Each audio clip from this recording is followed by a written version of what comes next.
ابن اسحاق کیا ہے؟ اس کا نانا یسار ہے. یسار وہ سبایا عین التمر میں سے ہے. یہ وہ عیسائیوں کی پروڈکٹ ہے، یہودیوں کی پروڈکٹ ہے، جس نے بعد میں آ کر عالم اسلام کے لیے تاریخ لکھی ہے.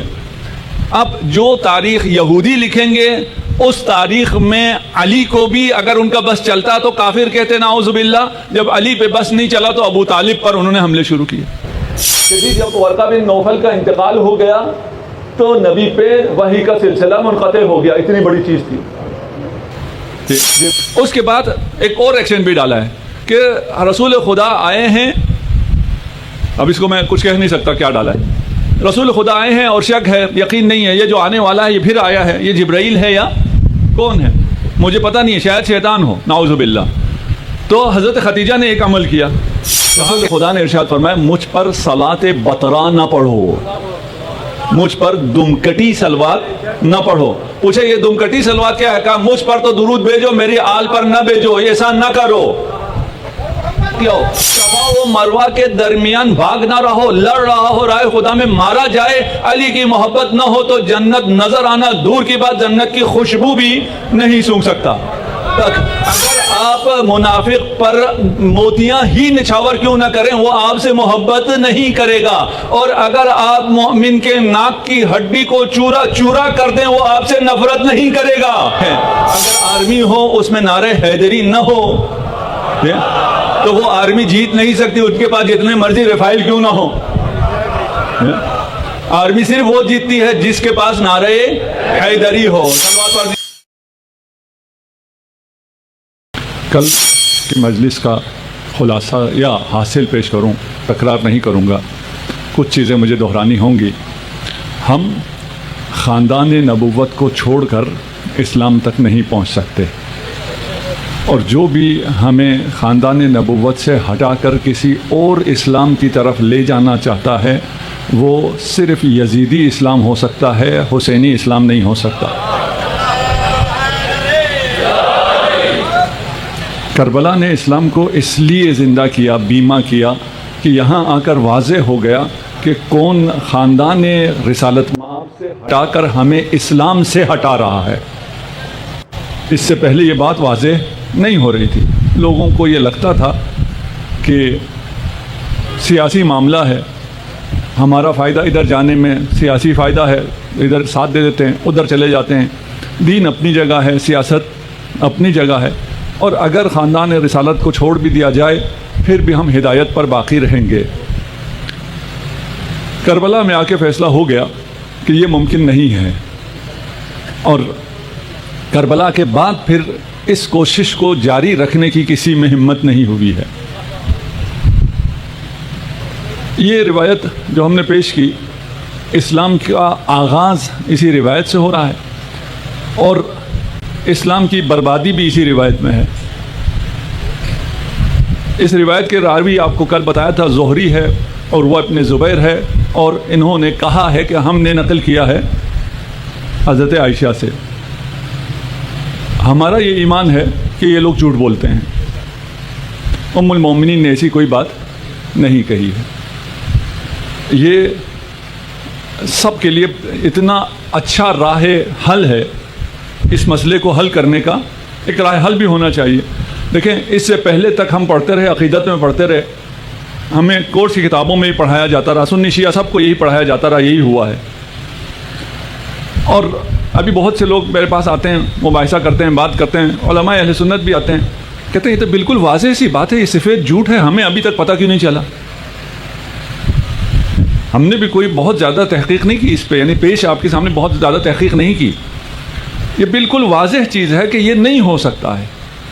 جو سید البشر ہے، جو خاتم الانبیاء ہے، جو حبیب کبریا ہے، اس کے ساتھ کوئی ایسا سلوک کرے، یہ ہو سکتا ہے؟ نہیں ہو سکتا. یہ جھوٹ ہے.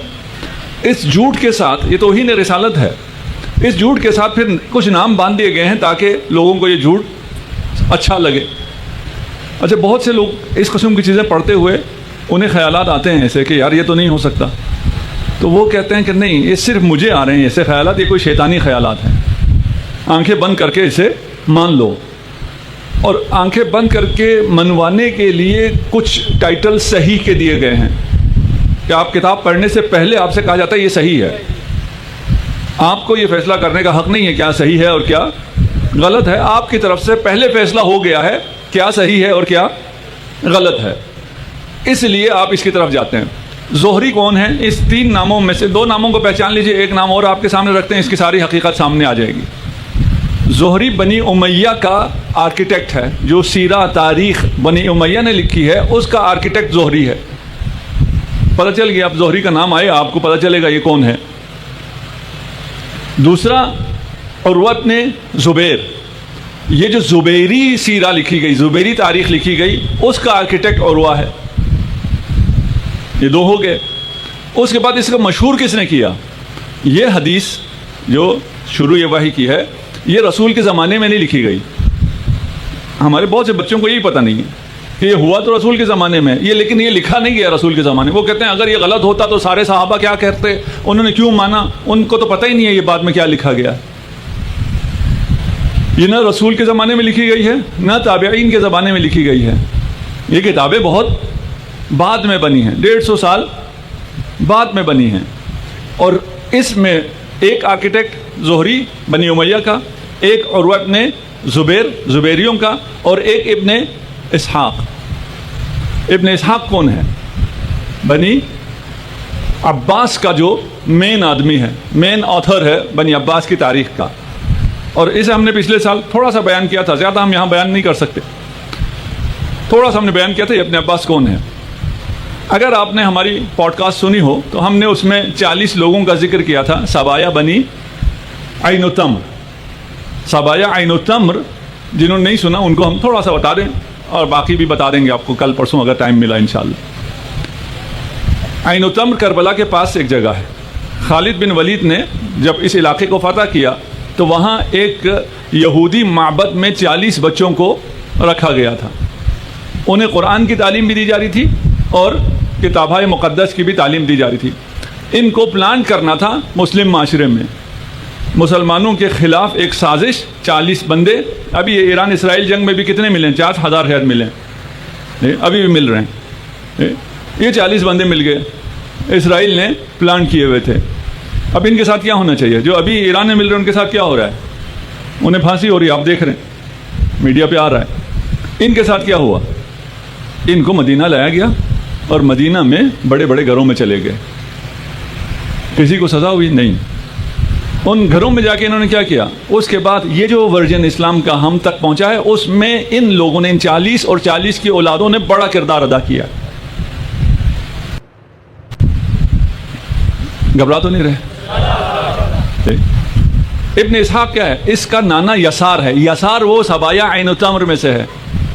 یہ وہ عیسائیوں کی پروڈکٹ ہے, یہودیوں کی پروڈکٹ ہے, جس نے بعد میں آ کر عالم اسلام کے لیے تاریخ لکھی ہے.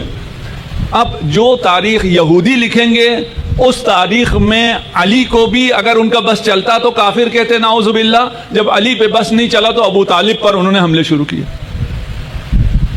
یہ واضح سمجھ میں آ رہا ہے اگر یہ چیزیں آپ کے لیے واضح ہوں. پھر اس کا حل کیا ہے؟ ہم نے یہ روایت پیش کی کل, آج جو کل نہیں تھے ان کے مختصر بتاتا ہوں, زیادہ تفصیل میں نہیں جاؤں گا. کہ عبداللہ ابن زبیر اپنی حکومت کے دوران, بادشاہ ہے, بادشاہ کچھ بھی مانگ سکتا ہے, کچھ بھی چاہ سکتا ہے. اس نے عبید بن عمیر سے کہا, یہ قصہ گو تھا, صحابی تھا نہیں تھا, تابعی تھا. اس سے کہا کہ بھائی وہ جو پہلی وحی ہے اس کا قصہ سناؤ. اس نے, کیونکہ قصہ سنانا اس کا پیشہ تھا, ایک عیسائی قصہ جس میں یہی 3 بار ہوا تھا, پڑھو, اور وہ کتاب مقدس پڑھنے کے بعد اس کا مسئلہ حل ہوا تھا, اسی کو اٹھا کے اسی پلاٹ پہ یہ قصہ لکھ دیا, یہ قصہ بیان کر دیا. یہ قصہ جو زبیریوں نے انٹروڈیوس کیا, یہ بنی امیہ کو بھی اچھا لگا, اس لیے کہ زبیریوں کی تو حکومت ختم ہو گئی. بنی عباس کے بھی حق میں تھا, بنی امیہ کے حق میں بھی تھا, اور آل زبیر کے بھی حق میں تھا. کیوں؟ اس لیے کہ اس روایت میں امیر المومنین علی ابن ابی طالب نہیں ہے. جو قصہ پڑھنے قصہ گو ہوتے ہیں, وہ کہانی آپ نے جو ابھی فلمیں بھی دیکھی ہیں نا جو بنی ہیں, جو اسلامی فلمیں بنی ہیں, اس میں وہ کہانی لکھنے والا درمیان میں کچھ نہ کچھ ڈالتا ہے. حتیٰ امام علی میں قطام کا جو زیادہ اس نے وہ کیا ہے, وہ کچھ ایکشن ڈالا ہے, کچھ ڈرامہ ڈالا ہے تاکہ لوگ دیکھیں. وہ سارا ہوا نہیں ہے. تو یہ عمیر نے بھی اس میں ڈرامہ بھی ڈالا، ایکشن بھی ڈالا. ایکشن کے لیے جبرائیل آ گئے، رسول کو دبوچ رہے ہیں، گھرا رہے ہیں. ٹھیک. اس کے بعد ایک اور ایکشن بھی ڈالا ہے کہ رسول خدا آئے ہیں. اب اس کو میں کچھ کہہ نہیں سکتا کیا ڈالا ہے. رسول خدا آئے ہیں اور شک ہے، یقین نہیں ہے، یہ جو آنے والا ہے یہ پھر آیا ہے، یہ جبرائیل ہے یا کون ہے مجھے پتہ نہیں ہے، شاید شیطان ہو، نعوذ باللہ. تو حضرت خدیجہ نے ایک عمل کیا، کہا کہ آپ یوں کیجئے، ٹھیک ہے، آئیں آپ یہاں بیٹھیں، اب یہاں بیٹھیں اور یوں. اور اس کے بعد پھر انہوں نے کہا کہ نہیں یہ جبرائیل نہیں ہو، یہ جو ہے شیطان نہیں ہو سکتا. یہ واقعہ آپ کو معلوم ہوگا، اس لیے میں بیان نہیں کر رہا، کوئی بیان کے لائق بھی نہیں ہے ممبر. اب اس کو بڑا کرنا تھا ورقہ بن نوفل کو. زبیریوں نے ورقہ بن نوفل کو کیوں بڑا کیا؟ کیونکہ یہ زبیر خاندان سے ہے، اپنے خاندان کے کسی فرد کو بڑا کرنا تھا. کتنا بڑا کیا؟ اتنا بڑا کیا کہ نبوت کی تصدیق کرنے والا ورقہ بن نوفل ہے. جب کوئی کہانی لکھ رہا ہو اور بیچنا بھی خلیفہ کو ہو، بادشاہ کو ہو، تو پھر اور ڈالنا پڑتا ہے تاکہ اور خوش ہو. پتہ نہیں کتنے دنوں میں اس نے یہ کہانی سنائی ہے، وہ تو ہمیں نہیں معلوم، کہ تاریخ نے نہیں بتایا. فرض کریں اگلے دن گیا، اس نے اور آگے کہانی کو ٹویسٹ دیا کہ جی جب ورقہ بن نوفل کا انتقال ہو گیا تو نبی پہ وحی کا سلسلہ منقطع ہو گیا. اتنی بڑی چیز تھی. جبرائیل ورقہ سے پوچھ کے آتا تھا کہ ورقہ جب گیا تو وحی کا سلسلہ ہی ختم ہو گیا. اب پہلے تو شک تھا رسول کو کہ جو آتا تھا وہ جبرائیل تھا یا نہیں، جس نے تصدیق کرنی تھی وہ بھی نہیں رہا. اب یہ دوبارہ آ نہیں رہا. رسول خدا پہاڑ پہ چڑھ گئے. رسول اللہ کیوں جا رہے ہیں پہاڑ پہ؟ اس لیے کہ میں پہاڑ سے اپنے آپ کو نعوذ باللہ گرا دوں، خودکشی کرنے کے لیے. ادھر میں چیلنج کرتا ہوں، کوئی ایسا آدمی نہیں ہوگا جس نے خودکشی اٹیمپٹ کی ہو، کسی بلڈنگ پہ چڑھے ہو. ہمارے تو ذہنوں میں آتا ہی نہیں ہے. جو ویسٹ سے آتے ہیں، اسلام آباد میں کچھ بلڈنگیں ہیں، جو ویسے ہمارے مہمان آتے ہیں وہ کہتے ہیں یہ ایسا کیوں ہے، ادھر سے تو آدمی خودکشی کر سکتے ہیں. ہم نہیں کرتے، تم لوگ کرتے ہو خودکشی. ادھر پروٹیکٹ کیوں نہیں کیا ہوا، ادھر یہ کیوں نہیں لگایا ہوا، ادھر فینس کیوں نہیں لگایا ہوا؟ کہ بھائی ہمارے یہاں کوئی خودکشی نہیں کرتا، ان کے فینس لگا کے بچانا پڑے. بھائی کوئی خودکشی نہیں کرتا. اب اس کی کہانی جو بنائی ہے اس کو آپ کو اندازہ کرانے کے لیے کہہ رہا ہوں. اس کے بعد جبرائیل آئے اور انہوں نے کہا نہیں آپ نبی ہیں، میں جبرائیل ہوں، یہ ارادہ ترک کر لو. اس کے بعد پھر وہی نہیں آئی، رسول خدا پھر پہنچ گئے، نعوذ باللہ. تو یہ وہ داستان ہے جسے اسلام کی اصلی روایت بنا کر پیش کیا گیا ہے. ہمارے بچوں کو بھی یہی پڑھایا جاتا ہے. اب بچے آ کے ہم سے پوچھتے ہیں کہ بھائی اگر یہ سب جھوٹ ہے تو ہم ایگزام میں اگر آئے تو کیا لکھیں؟ جھوٹ لکھیں یہ سچ لکھیں؟ بھائی اس جھوٹ کو میں نے ممبر سے بیان کیا نہیں کیا؟ میرے ممبر سے بیان کرنے سے کچھ ہوا؟ بہت سو کو حق پتہ چل گیا، کیوں کچھ نہیں ہوا. روایت تو میں نے بھی اسی طرح پڑھی. مجھے بہت سی جگہوں پہ شرم آتی تھی اور بہت سی جگہوں کو میں نے حذف کیا اور بہت سی جگہوں کو اس طرح میں نے نہیں پڑھا. اور یہ کام آپ کے مترجمین نے تھوڑا بہت کیا ہے، ترجمے میں انہوں نے تھوڑا سا ہلکا کیا ہے. آج کل آپ یہ ٹیکسٹ اٹھائیں، میری باتوں پہ نہ جائیں، میں آپ سے نہیں کہہ رہا، جن سے کہہ رہا ہوں ان کو سمجھ میں آ رہا ہے. میری باتوں کو نہ جائیں، عربی ٹیکسٹ اٹھائیں، سرچ کریں، عربی ٹیکسٹ مل جائے گا. وہ ڈال دیں چیٹ جی پی ٹی میں، وہ آپ کو ٹرانسلیٹ کر دے گا. بھروسہ نہیں ہے انگریزوں پہ، ڈیپ سیک میں ڈال کے پوچھ لیں، وہ آپ کو ترجمہ کر دے گا. تو آپ کو پتہ چلے گا یہ جو ترجمہ کر کے آپ کو دے رہے ہیں یہ کتنی خیانت کر رہے ہیں. بھائی تم صحیح بتاؤ نا کتنا جھوٹ لکھا گیا ہے. اگر صحیح ہے تو صحیح ترجمہ کرو. صحیح ترجمہ کرنے میں کیا مسئلہ ہے؟ خیر یہ ہم اس سے آ جاتے ہیں باہر. یہ ایک روایت ہے جس روایت کے مطابق جو ہوتا ہے وہ آپ نے دیکھ لیا. ایک روایت اہل بیت کی ہے. اہل بیت کی روایت اور باقی روایت میں فرق کیا ہے؟ بنیادی فرق یہ ہے، اہل بیت کی روایت کے مطابق کچھ اور ہے اور باقی جو روایت ہے اس کے مطابق کچھ اور ہے. باقی روایت کے مطابق 40 سال بعد نبی کو پتہ چلا کہ میں نبی ہوں اور اس پر شک ہوا اور اس شک کو ایک عیسائی نے برطرف کیا. اہل بیت کی روایت کے مطابق نبی تو شروع سے جانتا تھا، نبی کو پتہ نہیں چلا، باقی دنیا کو پتہ چلا کہ یہ نبی ہے. اس کے بعد نبی جہاں سے گزرتا تھا ہر شجر ہر حجر نبی کو سلام کرتا تھا، السلام علیکہ یا رسول اللہ. قرآن اللہ. اہل بیت کی روایت سنیں، مزے کریں. ہے نا کہ بچپن سے ہی رسول اللہ کے ساتھ سب سے بڑا ملک، سب سے بڑا فرشتہ رسول اللہ کے ساتھ ہوتا تھا، رسول اللہ کی خدمت میں ہوتا تھا. یہ کہاں ہے؟ وہ کہاں؟ کتنا فرق ہے. عظمت رسول کو سمجھنا ہے تو علی کے پاس آؤ. وَلَقَدْ كُنْتُ، یہ کیوں اس کو نقل کرتے ہیں؟ یہ اس کا جو تتمہ ہے یہ ان سے برداشت نہیں ہوتا. رسول کی یہ عظمت ہے کہ رسول کی خدمت میں سب سے بڑا فرشتہ تھا اور میں رسول کے پیچھے ایسے چلتا تھا جیسے اونٹنی کے پیچھے اس کا بچہ چلتا ہے. اور جو کچھ وحی سے رسول خدا سیکھتے تھے، يَرْفَعُ لِي فِي كُلِّ يَوْمٍ عَلَمًا مِّنْ أَخْلَاقِهِ، ہر روز، میں یہ شاید بیان نہ کر سکوں اتنا بلند ہے یہ، ہر روز رسول خدا امیر المؤمنین کو، ابھی بچے ہیں، ہر روز اپنے اخلاق کا ایک علم نصب فرماتے تھے، ایک علم ان کو تھماتے تھے. اخلاق رسول، وہ اخلاق رسول کہاں سے آ رہا ہے؟ اللہ سے. اللہ کی تربیت ہے رسول، اللہ کی تربیت جس رسول کے پاس ہے، خاتم الانبیاء والمرسلین ہے، وہ ایک بچے کو ہر روز اپنے اخلاق کا ایک علم دیتے ہیں اور علی اس علم کو سر کرتے ہیں، دوسرے دن دوسرا علم ملتا ہے. رسول اللہ فی غار حرا، غار حرا میں اکیلے نہیں تھے، میں تھا. ارا ولا یراہ غیری، میں رسول خدا کو بھی دیکھتا تھا، دوسروں کو تو رسول خدا بھی نظر نہیں آتے تھے، جبرائیل کیا نظر آنا. کنت اسمع رنت الشیطان، میں نے شیطان کی چیخ سنی. میں نے رسول خدا سے پوچھا یہ کیا ہے؟ رسول خدا نے فرمایا کہ شیطان آج مایوس ہو گیا ہے.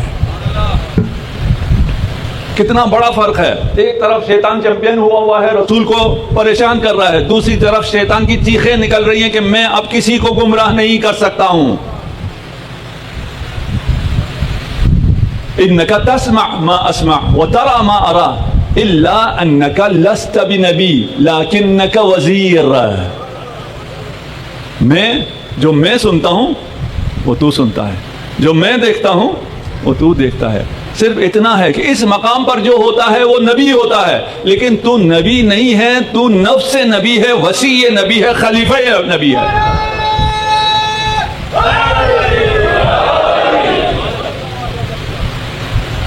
شاید ہمارے اس مجلس کی قبولیت ہے کہ ہماری مجلس کا آغاز اجداد نبی کے ناموں سے ہوا ہے، اور اگر کچھ منتقل ہو گیا ہو، آپ لوگوں تک پہنچ گیا ہو. دیکھیں، ہم نے ایک واقعہ پیش کیا تھا کہ عبد المطلب کے لیے ابرہہ نے کہا کہ کھڑا نہیں ہونا، لیکن خدا کا منصوبہ کچھ اور تھا. یہ تاریخ لکھنے والوں نے چاہا کہ اجداد نبی کا ذکر نہ آئے، اور ذکر آئے تو انہیں کافر ڈکلیئر کیا جائے، لیکن خدا کا پلان کچھ اور ہے. یہ کیا کہتے ہیں اور خدا نے کیا کیا ہے؟ خدا نے ان کے ساتھ ایسا کیا ہے کہ ان کی نماز بغیر ابو طالب پر درود پڑھے مکمل نہیں ہوتی ہے. یہ بتاتے نہیں نا، ان سے پوچھو نا، آپ نماز میں آل ابراہیم پر درود پڑھتے ہو، وہ آل ابراہیم کون ہیں؟ جو ہم نے یہ سلسلہ بیان کیا اور بتایا تو آل ابراہیم اسماعیل ہیں، عیسی ہیں، ہاشم ہیں، عبد المطلب ہیں، ابو طالب ہیں، عبداللہ ہیں. یہ مکر ہوا مکر اللہ. آپ کس کو نہیں مانتے؟ نہیں مانتے تو آپ کی نماز ہی نہیں ہوگی. ان اللہ اصطفیٰ آدم و نوح، اللہ نے انبیاء کے نام لیے، اللہ نے چنا آدم کو اور نوح کو. اس کے بعد کسے چنا ہے؟ ابراہیم کو نہیں، آل ابراہیم. خدا نے آل ابراہیم اور آل عمران کو استفا دیا ہے. یہ اردو والا استفا نہیں، ہاں یہ مصطفیٰ سے جو استفا ہے. یہ فضیلت موجود ہے قرآن میں. آپ کو ہر نماز میں ان پر درود پڑھنا واجب ہے. ابھی آپ نے یہ دیکھا ہوگا، اور یہ گلہ مجھے اپنے بچوں سے بھی، رسول اللہ کا نام لیتے ہیں تو صلی اللہ علیہ وسلم. رسول خدا نے کہا، فرمایا، ایک شخص نے اس طرح کی صلوات اس وقت نہیں پڑھتے تھے، اس نے اچھی طرح صلی اللہ علیہ اتنا پڑھا کہ آپ پر خدا کا درود ہو. رسول خدا نے ارشاد فرمایا، مجھ پر صلاۃ بطرا نہ پڑھو. مجھ پر دمکٹی صلوات نہ پڑھو. پوچھے یہ دمکٹی صلوات کیا ہے؟ کہا مجھ پر تو درود بھیجو، میری آل پر نہ بھیجو، ایسا نہ کرو. صلوات پوری پڑھنی چاہیے. صلی اللہ علیہ وآلہ وسلم. کوئی جلدی نہیں ہے. جتنا وقت آپ درود پڑھ رہے ہیں آپ کی زندگی میں سے نہیں جائیں گے، اتنا اضافہ ہو جائے گا. اچھا آپ کہیں نہیں جی یہ لوگ ہم وہ ہیں سب کانٹیننٹ سے، عرب تو نہیں ہے نا، ہم صلی اللہ کے ہیں، ہم سے تو نہیں، ہمیں نہیں آتا اس لیے ہم صلی اللہ علیہ وسلم کہتے ہیں. ایسا ہے جب صحابہ کا نام آتا ہے رضی اللہ، تمہیں تو اتنا اچھا اللہ پڑھنا آتا ہے، تمہیں رضی اللہ کہنا آتا ہے، صلی اللہ کہنا کیوں نہیں آتا؟ اس لیے کہ آپ جب یا حسین کہتے ہیں یا علی کہتے ہیں آپ کو اذن ملتا ہے تب آپ کہتے ہیں. اس سے پہلے مذکور ہوتا ہے، مذکور کی طرف سے اجازت ہو تو اس کا ذکر آپ کے نام آپ کی زبان پہ آتا ہے. یہ جو ان کے نام زبان پہ نہیں چڑھتا ہے اس لیے کہ انہیں اذن نہیں ہے. صلوات پڑھتے ہیں الحمدللہ. اس لیے یہاں جمع ہے کہ ہم چاہتے ہیں اسلام ایک بے جان جسد نہ ہو. اسلام دین، نماز، روزہ، حج یہ سب بے جان جسد ہیں. مجھے نہیں معلوم اگر آپ الکوثر آ رہے ہیں وہاں ہم نفس پر اور روح پر بات کر رہے ہیں، بدن پہ بات کر رہے ہیں، ابھی اس سے ہمیں کام نہیں ہے. اسلام ایک بدن ہے، نماز بھی ایک بدن ہے کیونکہ آپ کے فزیکل اعمال کا نام نماز ہے. آپ اٹھتے ہیں، قیام کرتے ہیں، رکوع کرتے ہیں، سجدہ کرتے ہیں، یہ فزیکل اعمال ایکٹیویٹی یہ نماز ہے، یہ ارکان مخصوصہ نماز ہے. اس میں جان نہیں ہوتی ہے، یہ پرواز نہیں کر سکتی ہے. جب حضرت عیسیٰ سے خدا نے کہا کہ ایک پرندے کی شبیہ بناؤ، خاک لیا، خاک سے مٹی سے پرندے کی شبیہ بنائی اور بے اذن خدا جب اس پر پھونکا تو اس نے پرواز کرنا شروع کر دیا. خاک ہے، خاک پرواز نہیں کر سکتی، اسے روح چاہیے، اسے دم چاہیے. ہماری عبادتیں پرواز نہیں کر سکتی ہے، اسے روح چاہیے پرواز کے لیے. اور ہماری عبادتوں کی روح حب علی ابن ابی طالب ہے. موقف پیش نہیں کر رہا. بعض لوگوں کو لگتا ہے یہ پھر شروع ہو گئے، غلو کرنا شروع کر دیا انہوں نے، یہ مخصوص شیعہ باتیں کرنا شروع کر دی. میں پہلے ہی میں نے کہا ہے میں ساری جو باتیں کر رہا ہوں وہی کروں گا جو آپ کی کتابوں میں ہے اور جو متفقن علیہ ہے. یہ روایت اب میں پڑھنے جا رہا ہوں رسول خدا سے، متفقن علیہ ہے. لو ان عبدا عبد اللہ بین الرکن والمقام. رکن و مقام کو جانتے ہیں خانہ کعبہ میں کہاں ہیں؟ رکن کہاں ہے؟ مقام ابراہیم کہاں ہے؟ ایک بندہ رکن اور مقام کے درمیان اللہ کی عبادت کرے کتنے سال؟ الف عام، 1000 سال. ثم الف عام، پھر 1000 سال. ثم الف عام، پھر 1000 سال. اس سے زیادہ کوئی نماز پڑھ سکتا ہے؟ کعبہ سے زیادہ افضل کوئی جگہ نہیں ہے. کعبے میں رکن اور مقام کے درمیان سے افضل اور کوئی جگہ نہیں ہے. یہ ہزاروں ہزار سال نماز وہاں پڑھے. لم ولم یکن یحبنا اہل البیت، اگر وہ ہم اہل بیت سے محبت نہ کرتا ہو لأکبہ اللہ علی منخرہ فی النار، اللہ اسے منہ کے بل جہنم میں ڈال دے گا. تو نمازیں پڑھی ہیں، اس نے تو کوئی گناہ نہیں کیا. کتنے سال نمازیں پڑھی ہیں؟ 3000 سال. 3000 سال نماز پڑھنے والے کو بغیر کسی گناہ کے، کوئی گناہ کیا اس نے؟ کعبے کے درمیان میں بیٹھ کے کیا گناہ کرے گا؟ کوئی گناہ نہیں کیا. 3000 سال عبادت کی ہے، جزا کیا ہے؟ جہنم. کیوں؟ بغیر ذکر علی کے ہے، بغیر حب علی کے. یہ ہو سکتا ہے؟ ایسا ممکن ہے؟ بالکل ممکن ہے. یہ تو 3000 سال ہے. آپ کہیں پتہ نہیں یہ روایت صحیح ہے صحیح نہیں ہے، جبکہ متفقن علیہ روایت ہے. میں آپ کو 6000 سال کی مثال پیش کرتا ہوں. 6000 سال شیطان نے اللہ کی عبادت کی، ایک گناہ بھی نہیں کیا. اتنی عبادت کی کہ وہ جن ہوتے ہوئے ملائکہ میں شمار ہونا شروع ہوا. اس کے بعد اس نے کیا کیا تھا؟ ایک ولی خدا کو سجدہ نہیں کیا تھا. ولی خدا کی محبت اس کے دل میں نہیں تھی. بغیر کسی گناہ کے جہنمی ہو گیا. 6000 سال کی عبادت کے ساتھ جہنمی ہو گیا. تو اپنے عبادتوں پہ زیادہ نہ اتراؤ. ہم بہت عبادت کرتے ہیں، عبادت کرنی چاہیے، اس کا مطلب یہ نہیں عبادت نہیں کرنی چاہیے. عبادت کرنی ہی علی والوں کو چاہیے. اس کا مطلب یہ نہیں ہے بھائی عبادت کا مزہ صرف آپ کو ملتا ہے، عبادت کا اجر صرف آپ کو ملتا ہے، آپ عبادت نہیں کریں گے تو اور کون کرے گا؟ یا علی لو ان عبدا عبد اللہ، یہ متفق روایتیں ہیں دونوں فریقین کی کتابوں میں. یا علی اگر کوئی اللہ کی عبادت کرے مثل ما قام نوح فی قومہ، 1000 سال وہ بھی نوح کی طرح کی، ایک پیغمبر العظم نے جیسی عبادت کی ہے 1000 سال وہ عبادت کرے. وکان لہ مثل احد ذهبا، احد کے پہاڑ کے برابر اس کے پاس سونا ہو. آپ نے احد کا پہاڑ نہ دیکھو، مارگلے کے پہاڑ کے برابر سونا بھی کافی ہے. احد کا اگر نہیں دیکھا اتنا سونا ہو، اس کا مطلب یہ نہیں احد، اس کا مطلب ہے سب سے بڑا پہاڑ، وہاں سب سے بڑا پہاڑ احد کا تھا. یعنی ایوریج کے برابر اگر آپ کے پاس سونا ہو، فانفقہ فی سبیل اللہ، اپنی نمائش کے لیے نہیں، اپنے نام کے لیے نہیں، اللہ کی راہ میں اخلاص کے ساتھ خرچ کر دو پورے کوہ احد کو جو کہ سونا ہے. وَمَدَّ فِي عُمْرِهِ حَتَّى حَجَّ أَلْفَ حِجَّةٍ، اور خدا اسے اتنی طولانی عمر دے کہ وہ 1000 حج بھی کر لے. ثُمَّ قُتِلَ، سب عبادتوں کے بعد اتنا بڑا انفاق اور اتنی بڑی عبادتیں، اس کے بعد اللہ کی راہ میں شہید بھی ہو جائے. ثُمَّ قُتِلَ بَيْنَ الصَّفَاءِ وَالْمَرْوَةِ ثُمَّ لَمْ يُوَالِكَ يَا عَلِي لَمْ يَشُمْ رَائِحَةُ الْجَنَّةِ، اس ایسے شخص کو جنت کی بو بھی نہیں آ سکتی ہے. اتنی عبادتوں کے باوجود 1000 سال قوم نوح کی طرح اگر اس نے عبادت کی ہو، کوہ احد کے برابر کا سونا، احد کے پہاڑ کے برابر کا سونا راہ خدا میں انفاق کیا ہو، صفا و مروہ کے درمیان بھاگ نہ رہو، لڑ رہا ہو، راہ خدا میں مارا جائے، علی کی محبت نہ ہو تو جنت نظر آنا دور کی بات جنت کی خوشبو بھی نہیں سونگھ سکتا. علمت یا علی، اب رسول خدا رکنے والے نہیں ہیں. یہ تو جتنا سینسر کر کے جنہوں نے پیش کیا ہے فریقین سے آیا ہے نا، یہ بہت سینسر ہو کے آیا ہے. رسول جب علی کے فضائل بیان کرتے تھے تو رکتے نہیں تھے، نیچے جو ہیں وہ نعرے نہیں لگاتے تھے، پھر بھی نہیں رکتے تھے.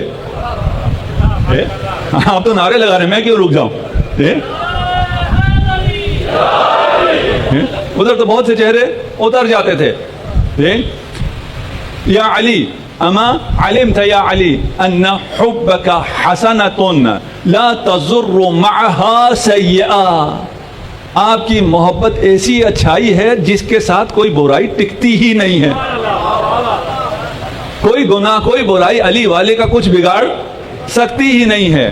وَبُغْضُكَ سَيِّئَةٌ لَا تَنْفَعُ مَعَهَا طَاعَةٌ، علی کا بغض ایسی برائی ہے جس کے ہوتے ہوئے کوئی عبادت فائدہ نہیں دیتی. آپ اپنا پیسہ خرچ کر کے یہاں آئے ہوئے، اس جلسے میں کسی نے آپ کو پیسے دے کے تو نہیں بلایا، ہو اپنا پیسہ خرچ کر کے آئے ہوئے. امیر رسول خدا فرما رہے ہیں، ہاں یہ کوئی اور نہیں کہہ رہا. یا علی لو نصرت الدر علی المنافق ما احبک، اگر آپ منافق پر موتیاں ہی نچھاور کیوں نہ کریں وہ آپ سے محبت نہیں کرے گا، اور اگر آپ مومن کے ناک کی ہڈی کو چورا چورا کر دیں وہ آپ سے نفرت نہیں کرے گا. نحبک ایمان، اس لیے کہ آپ کی محبت ایمان ہے. وَبُغْضُكَ نِفَاقٌ وَلَا يُحِبُّكَ إِلَّا مُؤْمِنٌ تَقِيٌّ، آپ سے محبت نہیں کرے گا الا مومن، وہ کون سا مومن؟ متقی مومن. وَلَا يُبْغِضُكَ إِلَّا مُنَافِقٌ شَقِيٌّ. صلوات پڑھ دیجئے محمد و آل محمد.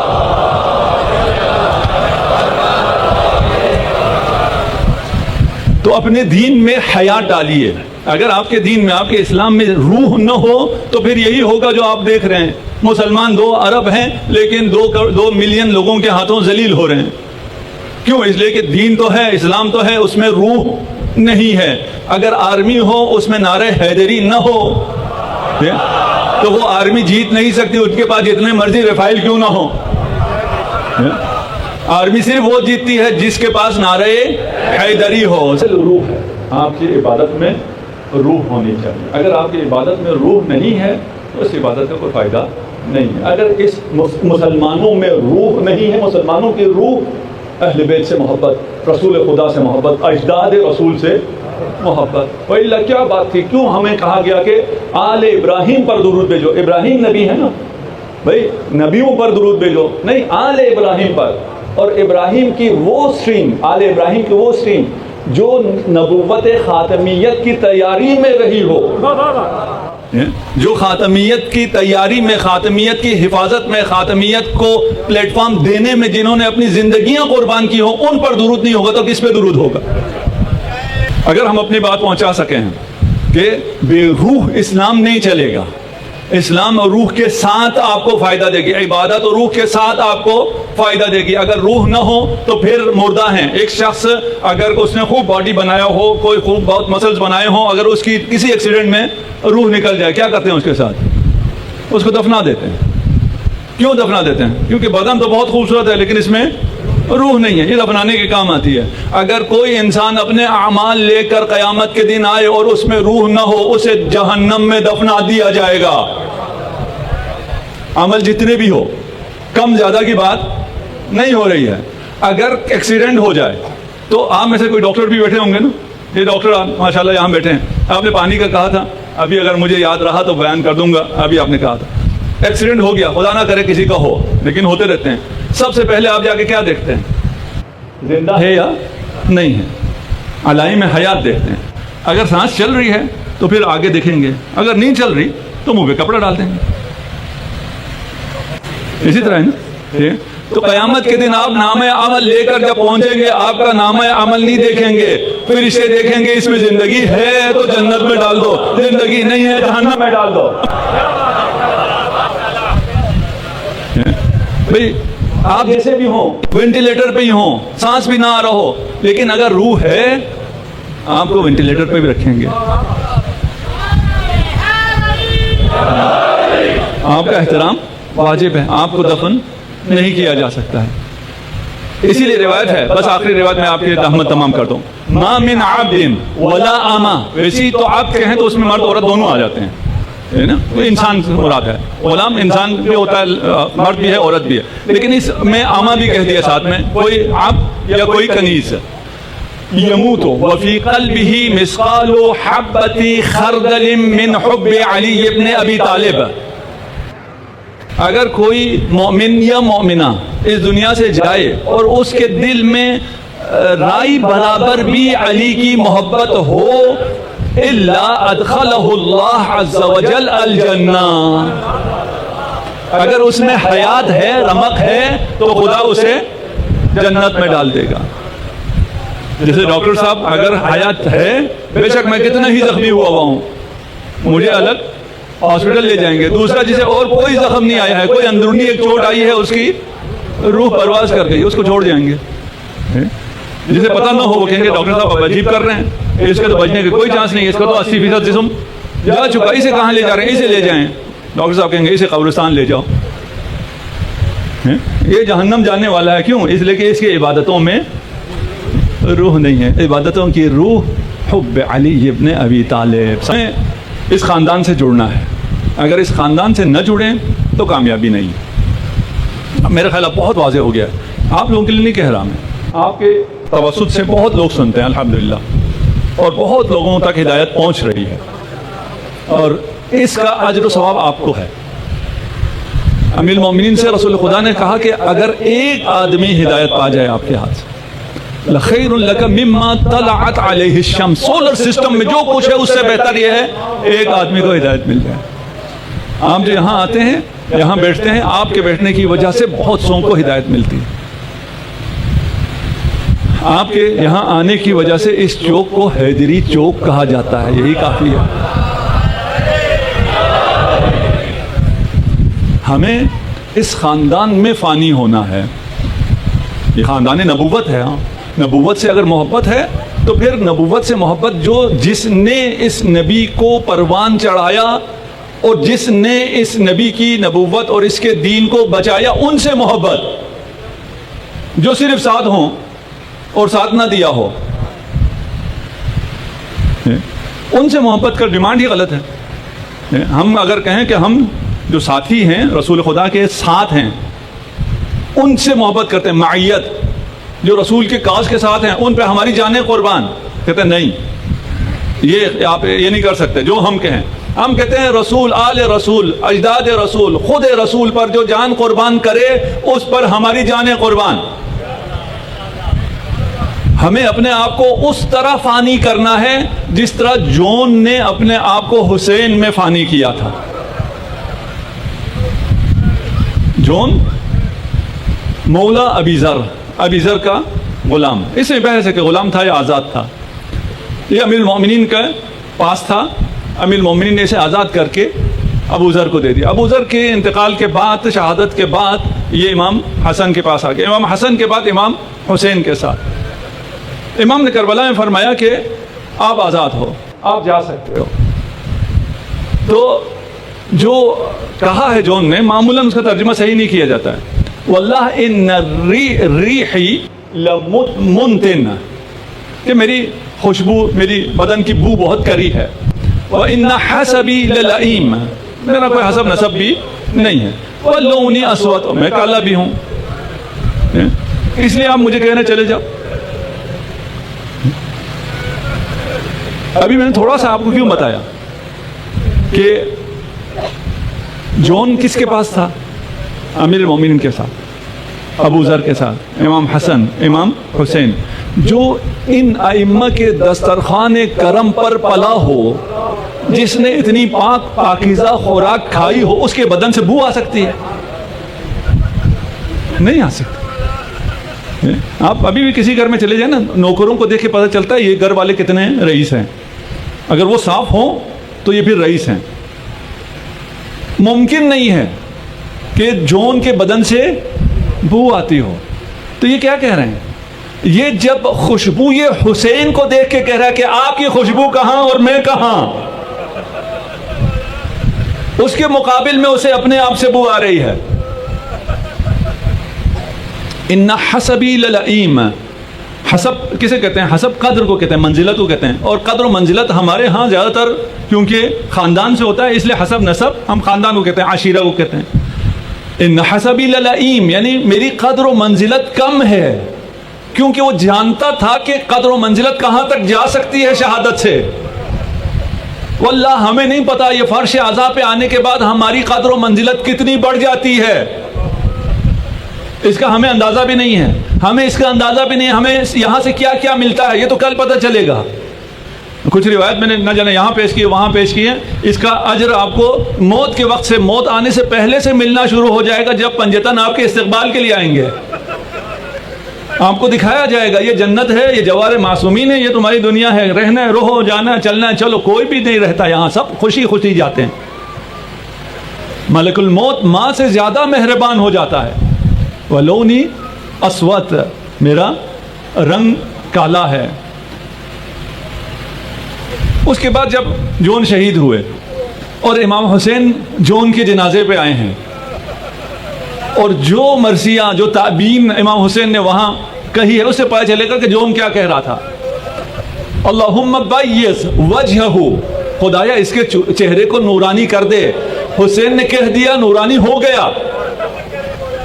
وطیب ریحہ واحشرہ مع الابرار وعرف بینہ وبین محمد وآل محمد.